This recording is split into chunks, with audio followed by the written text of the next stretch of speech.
let me introduce our arrow cutting serials.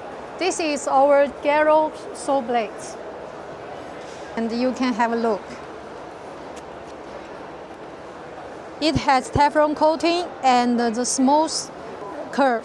The angle of curve is nearly 0, which makes the cutting smooth and make clean cut. And you can see, this is the size information, 40 teeth and 148 millimeters. This is outside diameter.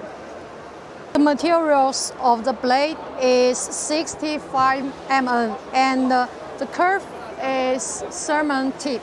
And you can see there are many different sizes of arrow saw blades, and we can offer the blade customization and the size customization. If you have any need or question, please let me know. Thanks.